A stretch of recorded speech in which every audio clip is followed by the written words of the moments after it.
قل من يرزقكم من السماء والأرض أمن يملك السمع والأبصار ومن يخرج الحي من الميت ويخرج الميت من الحي ومن يدبر الأمر فسيقولون الله فقل أفلا تتقون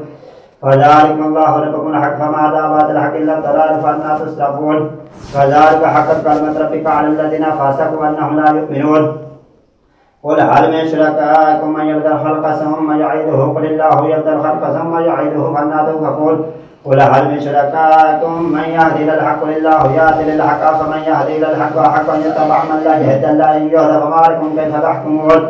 وما يتبع أكثرهم إلا الظن أن الظن لا يغني من الحق شيئا إن الله عليم بما يفعلون وما كان هذا القرآن أن يفترى من دون الله ولكن تصديق الذي بين يديه وتفسير الكتاب لا ريب فيه من رب العالمين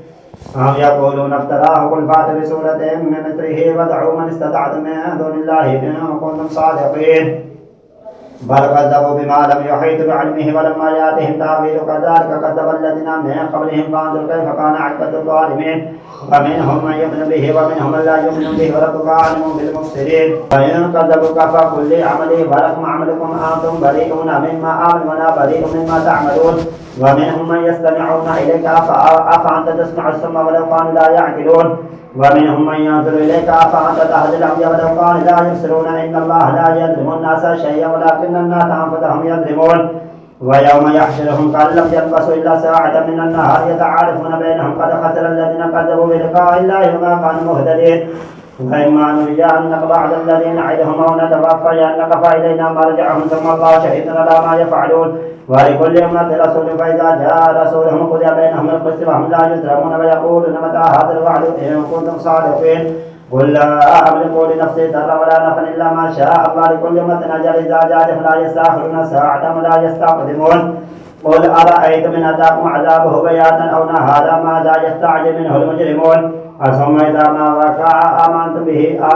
آن وقد كنتم به تستعجلون ثم قيل للذين ظلموا ذوقوا عذاب الخلد هل تجزون إلا بما كنتم تكسبون ويستنبئونك حق هو قل إيه ورب الحق وما أنتم بمعجزين لو أن لكل نفس ظلمت ما في الأرض لافتدت به وأسروا الندامة لما رأوا العذاب وقضي بينهم القسط وهم لا يظلمون ألا إن لله ما في السماوات والأرض ألا إن وعد الله حق ولكن أكثرهم لا يعلمون هو يحيي ويميت وإليه ترجعون يا أيها الناس قد جاءتكم موعظة من ربكم وشفاء لما في الصدور وهدى ورحمة للمؤمنين قل بفضل الله وبرحمته فبذلك فليفرحوا هو خير مما يجمعون قل أرأيتم ما أنزل الله لكم من رزق فجعلتم منه حراما وحلالا قل الله أذن لكم على الله تفترون وما ظن الذين يفترون على الله الكذب يوم القيامة إن الله لذو فضل على الناس ولكن أكثرهم لا يشكرون ما تكون في شأن وما تتلو منه من قرآن ولا تعملون من عمل إلا كنا عليكم شهودا إذ تفيدون فيه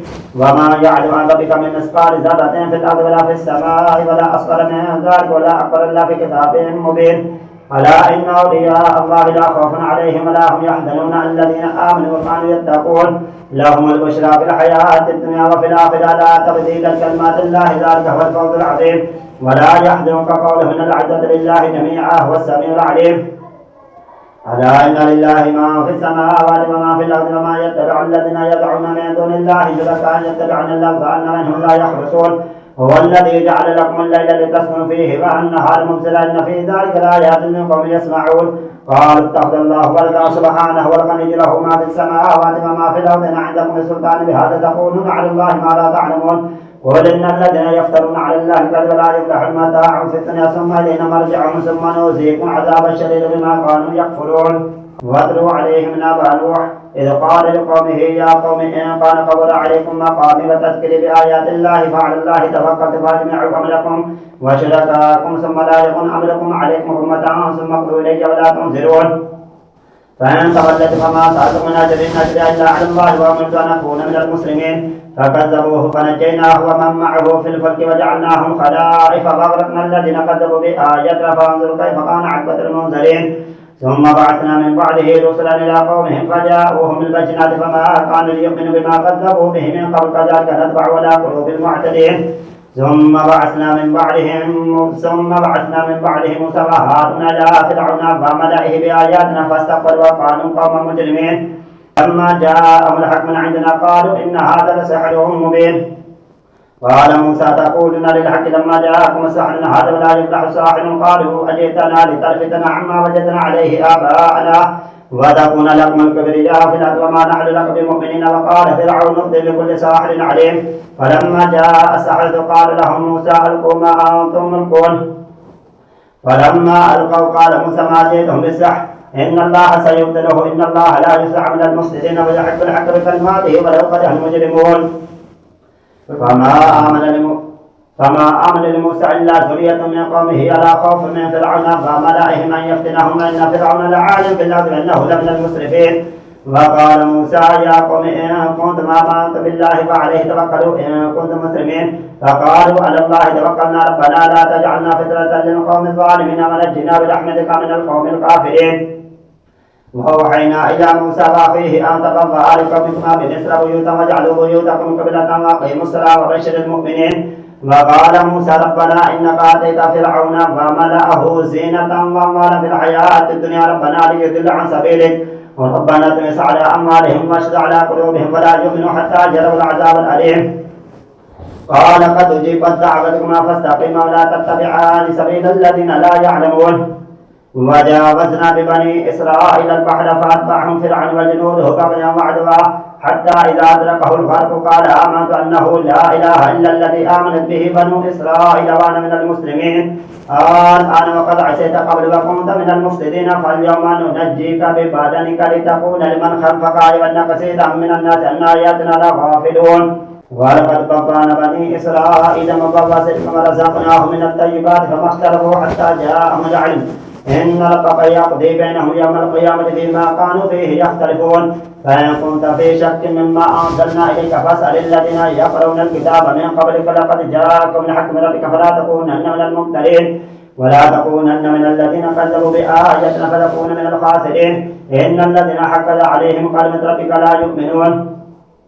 ولو جاءتهم كل آية حتى يروا العذاب الأليم. فلولا كانت قرية آمنت فنفعها إيمانها إلا قوم يونس لما آمنوا كشفنا عنهم عذاب الخزي في الحياة الدنيا ومتعناهم إلى حين. ولو شاء ربك لآمن ما في الأرض كلهم جميعا أفأنت تدخله النار حتى يكونوا مؤمنين. وما كان لنفس أن تؤمن إلا بإذن الله ويجعل الرسالة الذين لا يعقلون. قل انظروا ماذا في السماوات والأرض وما تغني الآيات والنذر عنكم لا يؤمنون. فهل ينتظرون إلا مثل أيام الذين خلوا من قبلهم قل فانتظروا إني معكم من المنتظرين ثم ننجي رسلنا والذين آمنوا كذلك حقا علينا ننجي المؤمنين.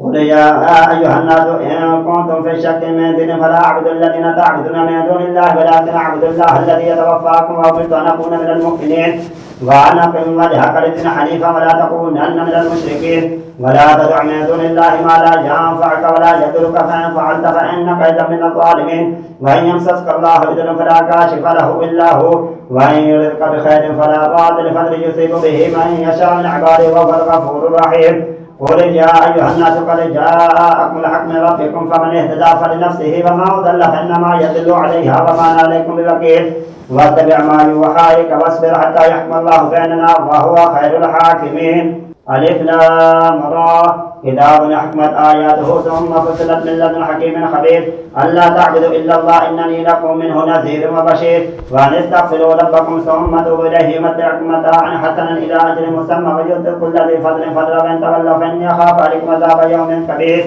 إلى الله مرجعكم وهو على كل شيء قدير. ألا إنهم يصنون صدورهم ليستخفوا من حين يستخفون ثيابهم يعلم ما يسرون وما يعلنون إنه عليم بذات الصدور. وما من دابة في الأرض إلا على الله رزقها ويعلم مستقرها ومستودعها كل في كتاب مبين. وهو الذي خلق السماوات والأرض في 6 أيام وكان عرشه على الماء ليبلوكم أيكم أحسن عملا.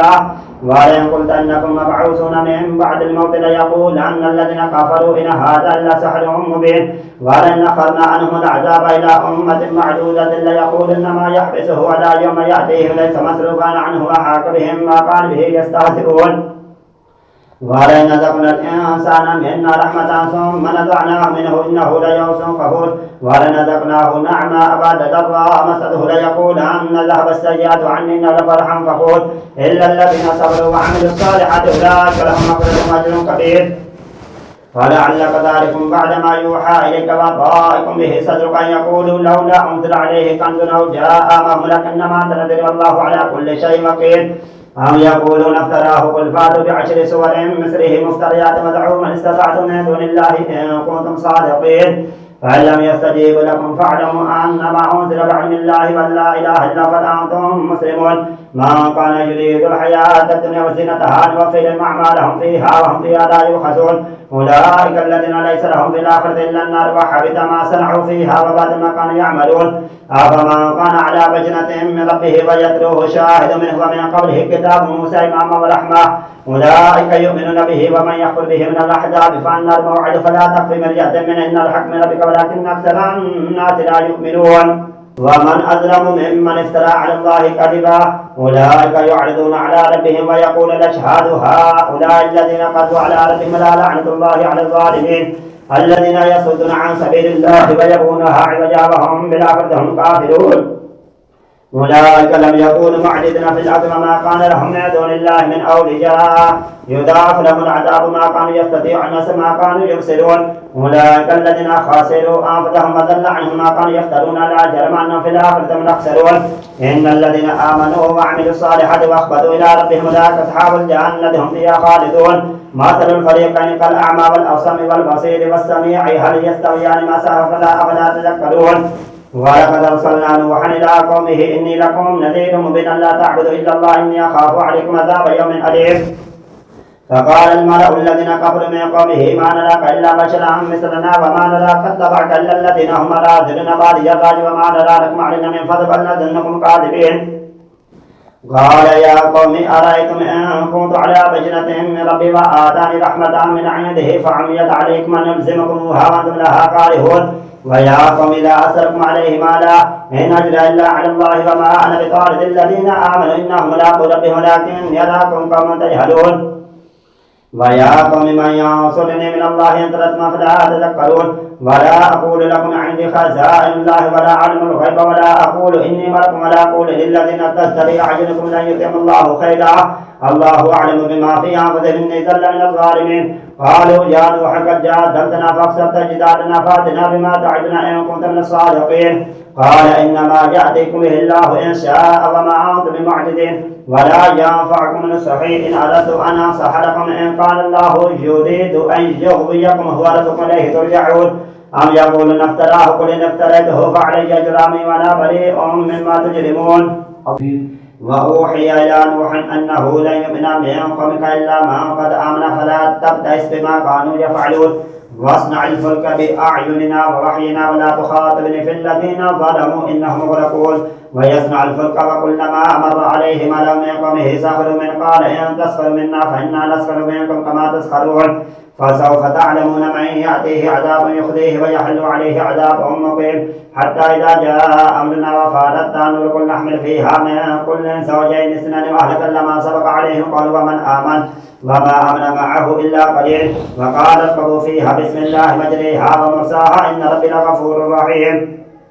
وهي تجري بهم في موج كالجبال ونادى نوح ابنه وقال في معزل يا بني اركب معنا ولا تكن مع الكافرين قال سآوي إلى جبل يعصمني من الماء قال لا عصم اليوم من أمر الله إلا من رحم وحال بينهم الموج فكان من المغرقين وقيل جاء أرض بلعي ماءك ويا سماء واقلعي وغيظ الماء وقضي الأمر واستوت على الجود وقيل بعدا للقوم الظالمين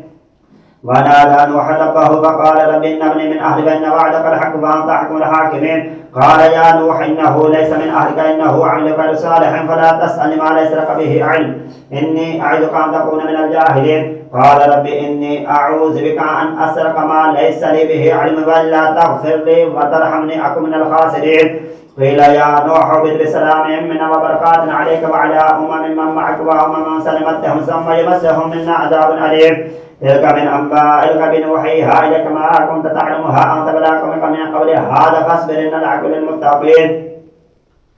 وإلى عاد أخاهم هودا قال يا قوم اعبدوا الله ما لكم من إله غير إن أنتم لا مفترون يا قوم لا أسألكم عليه أجرا إن أجري إلا على الذي فطرني أفلا تعقلون ويا قوم استغفروا ربكم ثم توبوا إليه يرسل السماء عليكم مدرارا ويزيدكم قوة إلى قوتكم ولا تتولوا مجرمين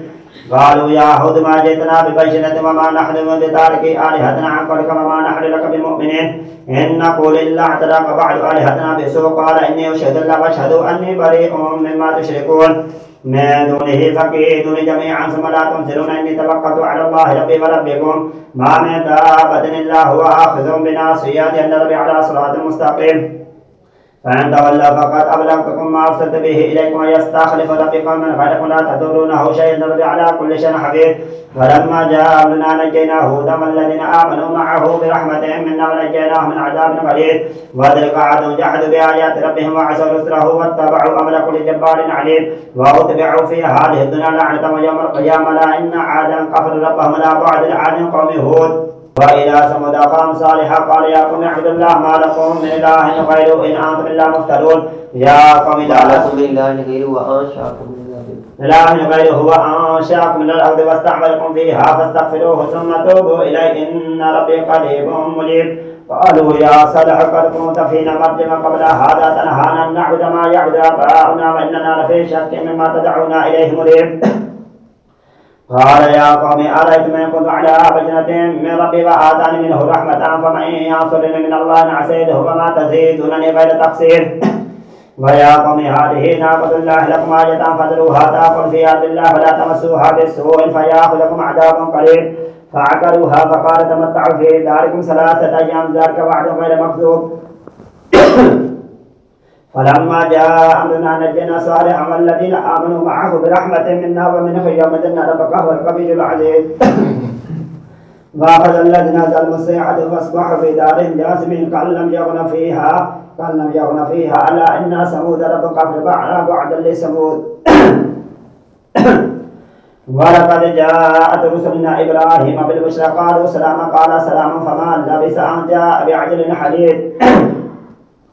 فلما رأى أيديهم لا تصل إليه نكرهم أوجس من خيفة قالوا لا تخف إنا أرسلنا إلى قوم لوط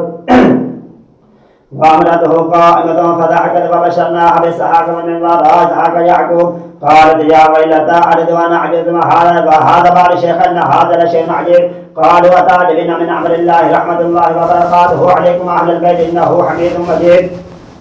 فلما ذهب عن إبراهيم الروع وجاءت البشرى يجادلنا في قوم لوط إن إبراهيم لحليم الله منيب يا إبراهيم أعرض عن هذا إنه قد جاء أمر ربك وإنهم آتهم عذاب غير مردود ولما جاءت رسلنا لوطا سيء بهم وضاق بهم زرعا وقال هذا يوم عصيب وجاءه قومه يهرون إليه ومن قبل كانوا يعملون السيئات قال يا قوم هؤلاء بناتي هن أطهر لكم فاتقوا الله ولا تخزوني في ضيفي أليس منكم رجل رشيد قالوا لقد علمت ما لنا في بناتكم الحق إنك لتعلم ما نريد قال لو أن لي بكم قوة أو إلى ركن شديد قالوا يا لوط إن رسل ربك لن يصلوا إليك فتبارك بقطع من الليل ولا يلتفت منكم أحد إلا امرأتك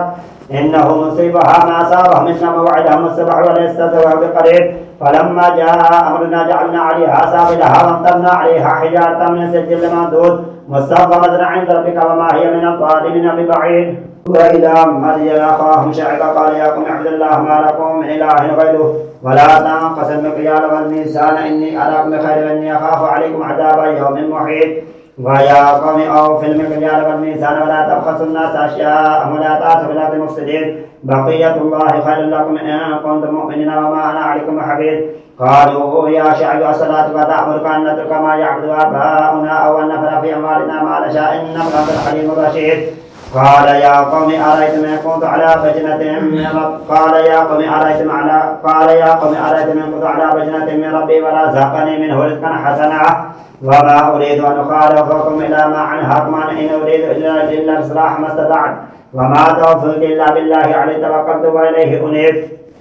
ويا قوم لا يجرمنكم شقاقي أن يصيبكم مثل ما أصاب قوم نوح وقوم هود وقوم صالح وما قوم لوط منكم ببعيد واستغفروا ربكم ثم توبوا إليه إن ربي رحيم ودود قالوا يا شعب ما نفقه كثيرا مما تقول إنا لا نراك فينا ضعيفا لولا رهتك لرجمناك وما أنت إلينا بعزيز قال يا قوم أرهطي عليكم من الله واتخذتم وراءكم زي جنة ما تعملون محيط ويا قوم اعملوا على مكانتكم نعمل سوف تعلمون من يأتيه عذاب يخزيه ومن هو قادر واتقوا إني معكم رقيب ولما جاء أمرنا نجينا شعيبا والذين آمنوا معه برحمة منا وأخذت الذين ظلموا الصيحة فاصبحوا في دارهم جاثمين قال لم يغنوا فيها لا بعدا لمدينة كما بعد الثمود ولقد أرسلنا موسى بآياتنا وسلطان مبين إلى فرعون وملئه فاتبعوا أمر فرعون وما أمر فرعون برشيد يقدم قومه يوم القيامة فأوردهم النار وبئس الورد المورود وأتبعوا في هذه لعنة يوم القيامة بئس الرفد المرفود ذلك من أنباء القرى نقصه عليك منها قائم وحسيد وما ظلمناهم ولكن ظلموا أنفسهم فما أغنت عنهم آلهتهم الذي يدعون من دون الله من شيء لما جاء ربكم وما زادوهم غير تدبير وكذلك أخذ ربك إذا أخذ القرى وهي ظالمة إن أخذه عليم شديد إن في ذلك لآية لمن خاف عذاب الآخرة ذلك يوم مجموع الله الناس وذلك يوم مشهود وما نؤخره إلا لأجل معلوم يوم يأتي لا تقل نفس إلا بإذنه فمنهم شقي وسعيد فأما الذين شقوا ففي النار لهم فيها زفير وشهيق خالدين فيها ما دامت السماوات والأرض إلا ما شاء ربك إن ربك فعال لما يريد وأما الذين سعدوا ففي الجنة خالدين فيها ما دامت السماوات والأرض إلا ما شاء ربك عطاء غير مجدود فلا تك في مرية مما يعبد هؤلاء ما يعبدون إلا كما يعبد آباؤهم من قبل وإنا لم نوفوهم نصيبهم غير منقوص ولقد آتينا موسى الكتاب فاختلف فيه ولولا كلمة سبقت من ربك لقضي بينهم وإنهم لفي شك منه مريب وإن كلا لما ليوفينهم ربك أعمالهم إنما يعملون خبير فاستقم كما أمرت ومن تاب معك ولا تطغوا إنما تعملون بصير ولا تركنوا إلى الذين ظلموا فتمسكوا النار وما لكم من دون الله من أولياء ثم لا تنصرون وأقم الصلاة طرفي النهار وزلفا من الليل إن الحسنات يذهبن السيئات ذلك ذكرى للذاكرين واصبر فإن الله لا يضيع أجر المحسنين فلولا كان من القرون من قبلكم أولو بقية ينهون عن الفساد في الأرض إلا قليلا ممن أنجينا منهم واتبعوا الذين ظلموا ما أترفوا فيه وما كانوا مجرمين وما كان ربك ليهلك القرى بظلم وهم مصلحون ولو شاء ربك لجعل الناس أمة واحدة ولا يزالون مختلفين إلا من رحم ربك ولذلك خلقهم وتمت كلمة ربك لأملأن جهنم من الجنة والناس أجمعين فذوقوا بما نسيتم لقاء يوم وكلا نقص عليك من أنباء الرسل وكلا نقص عليك من أنباء الرسل ما نثبت به فؤادك وجاءك في هذا الحق وموعظة وذكرى للمؤمنين وقل للذين لا يؤمنون نعملهم على مكانتكم عاملون فانتظروا إنا وانتظروا ولله غيب السماوات والأرض ولله غيب السماوات والأرض إليه يرجع العلم فاعبد وتوكل عليه وما ربك بغافل عما تعملون ألف لام را تلك آيات الكتاب المبين إنا أنزلناه قرآنا عربيا لعلكم تعقلون نحن نقص عليك أحسن القصص بما أوحينا إليك هذا القرآن وإن كنت من قبله لمن الغافلين إذ قال يوسف لأبيه يا أبت إني رأيت 11 كوكبا والشمس والقمر رأيتهم لي ساجدين قال يا بني لا تقصص رؤياك على إخوتك فيكيدك كيدا إن الشيطان للإنسان عدو مبين وكذلك ينتبهك ربك ويعلمك من تأويل الأحاديث ويتم نعمته عليك وعلى آل يعقوب كما أتمها على أبويك من قبل إبراهيم وإسحاق إن ربك عليم حكيم لقد كان في يوسف وإخوته آيات للسائلين إذ قالوا ليوسف وأخوه أحب إلى أبينا منا ونحن أصبحنا بعنا في ضلال مبين اقتلوا يوسف واطرحوه أرضا يخرج لكم وجه بكم وتكون من بعدكم صالحين قال قائل منهم لا تقتلوه يوسف والقوه في غيابة الجب يلتقطه بعض السيارات إن كنتم فاعلين قالوا جاء أبانا ما لك لا تأمنا على يوسف وإنا له لناصحون أرسله معنا غدا يرتع ويرع وإنا له لحافظون قال إني ليحزنني أن تذهبوا به وأخاف أن يأكله الذئب ونحن عصبة إنا إذا لخاسرون فلما ذهبوا به واجمعوا أن يجعلوا في غيابة الجب وأوحينا إليه لتنبئنهم بأمرهم هذا وهم لا يشعرون وجاءوا أباهم عشاء يبكون قالوا جاء أبانا إنا ذهبنا نستبق وأدركنا يوسف عند متاعنا فأكله الذئب وما أنت بمؤمن لنا ولو كنا صادقين وجاءوا على قميصه بدم كذب قال بل سولت لكم أنفسكم أمرا فصبر جميل والله المستعان ولا ما تصفون وجاءت سيارة فأرسلوا واردهم فدلت دلوا قال يا بشرى هذا غلام أسروه بضاعة والله عليم بما يعملون وشروه بثمن بخس دراهم معدودة وكانوا فيه من الزاهدين وقال الذي اشتراه من مصر لامرأته أكرمي مثواه عسى أن ينفعنا أو نتخذه ولدا وكذلك مكنا ليوسف في الأرض ولنعلمه من تأويل حديث الله غالب على أمره ولكن أكثر الناس لا يعلمون ولما بلغ أشده آتيناه حكما وعلما وكذلك نجزي المحسنين وراودته التي هو في بيتها عن نفسه وغلقت الأبواب وقالت هيت لك قال معاذ الله إنه ربي أحسن مثواي إنه لا يفلح الظالمون ولقد همت به وهم بها لولا أن رأى برهان ربه كذلك لنصرف عنه السوء والفحشاء إنه من عبادنا المخلصين واستبق الباب وقدر قميصه من دبر والفجأ السجدة هذا الباب قالت ما جزاء من أراد بأهلك سوءا إلا أن يسجن عذاب أليم قال هي راودتني عن نفسي وشهد شاهد من أهلها إن كان قميصه قد من قبل فصدقت وهو من الكاذبين وإن كان قميصه قد من دبر فكذبت وهو من الصادقين فلما رأى قميصه قد من دبر قال إنه من كيدكن إن كيدكن عظيم يوسف أعرض عن هذا واستغفري لذنبك إنك كنت من الخاطئين وقال نسوة في المدينة امرأة العزيز تراود فتاها عن نفسه قد شغفها حبا إنا لنراها في ضلال مبين فلما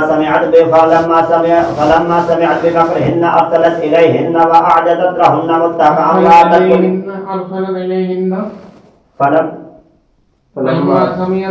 فلما سمعت بمكرهن أرسلت إليهن وأعددت لهن متكئا وآتت كل واحد منهن سكينا وقالت اخرج عليهن فلما رأينه أكبرنه وقطعن أيديهن وقلنا حاشا لله ما هذا بشرا إن هذا ملك كريم قالت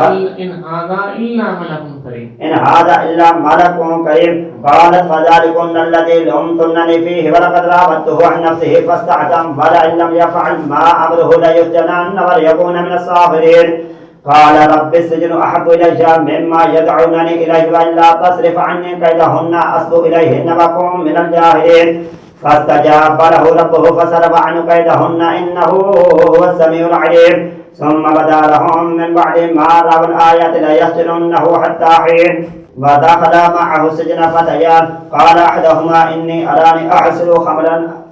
أحن خبرا سبدا تأكل الدر منه نبئنا بتأويله إنا نراك من المحسنين قال لا يأتيكما طعام ترزقانه إلا نبأتكما بتأويله قبل أن يأتيكما ذلكما مما علمني ربي إني تركت ملة قوم لا يؤمنون بالله وهم بالآخرة هم كافرون واتبعت ملة آبائي إبراهيم وإسحاق ويعقوب ما كان لنا أن نشرك بالله من شيء ذلك من فضل الله علينا وعلى الناس ولكن أكثر الناس لا يشكرون يا صاحبي السجن أرباب متفرقون خير من الله الواحد القهار ما تعبدون من دونه إلا أسماء سميتموها أنتم وآباؤكم ما أنزل الله بها من سلطان إن الحكم إلا لله أمر أن لا تعبدوا إلا إياه ذلك الدين القيم ولكن أكثر الناس لا يعلمون يا صاحبي السجن أما أحدكما فيسقي ربه خمرا وأما الآخر فيسرب فتأكل الطير المراس قضي الأمر الذي فيه تستفتيان وقال للذي ظن أنه ناج منهم اذكرني عند ربك فأنساه الشيطان ذكر ربه فلبث في السجن 9 سنين فقال الملك إني أرى 7 بقرات سمان يأكلهن 7 عجاف و7 سنبلات خضر وأخرى يابسات يا أيها الملأ وافتوني في رؤياي إن كنتم لرؤيا تعبرون قالوا أضغاث أحلام وما نحن بتأويل الأحلام بعالمين وقال الذي نجا منهما فادكر بعد أمة أنا أنبئكم بتأويله فارسلون يوسف أيها الصديق وافتنا في 7 بقرات سمان يأكلهن 7 عجاف و7 سنبلات خضر وأخرى خضر وأخرى يابسات لعلي